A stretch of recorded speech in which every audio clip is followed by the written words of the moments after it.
GSX750 lên Slipon Titan nha, cộng với vô A câu.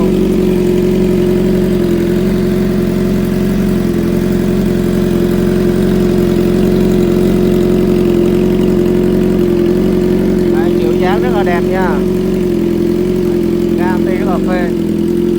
Bây giờ lên ga cao cho anh em nghe nhé.